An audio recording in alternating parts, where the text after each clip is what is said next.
For the second time in 2 years, the people of the Cayman Islands are wondering, when will McKeeva Bush resign? Or will he resign at all? The questions come after the former premier and the current speaker of the country's parliament was once again the subject of allegations of assault against women. In 2020, Bush was captured on surveillance video launching a drunken attack on a female employee of a local establishment who was reportedly trying to render assistance. The matter went to court, resulting in convictions for 3 counts of assault and sentences of 2 months in prison for each conviction, which were suspended by the court.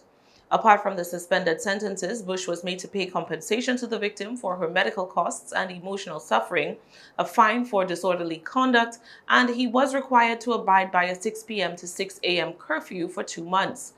Despite his legal troubles, Bush was re-elected to Parliament as the representative for West Bay West in last year's general election. In the interregnum following the election, while Premier Wayne Panton was assembling his coalition government, Bush agreed to throw his support behind the PAT coalition of independents.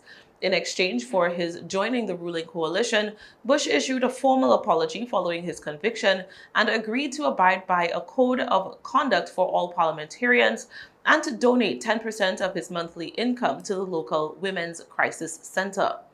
Over a year later, the agreement's conditions are reportedly yet to be fulfilled. No code of conduct for parliamentarians, only for members of cabinet. No donation either, and now there are fresh allegations, this time of sexual assault.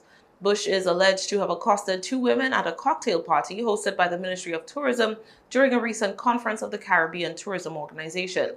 Bush has denied the allegations, calling them fake. Following the alleged incident, renewed calls for Bush's resignation as Speaker have come from several people, including Premier Panton, members of the opposition, and Governor Martin Roper.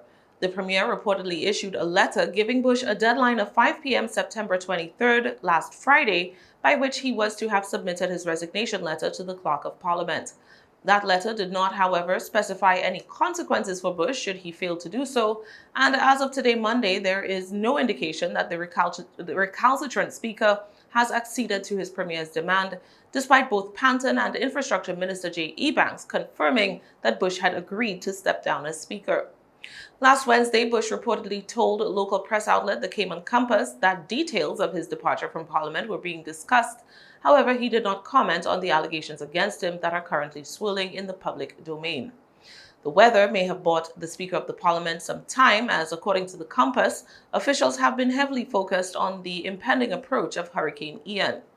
However, one's attention focuses once again on the recent behavior of Speaker Bush. Officials may try to force his departure if he does not leave his post voluntarily. A vote of no confidence, a motion for which was reportedly submitted last Wednesday, would require the approval of 2/3 of the territory's parliament.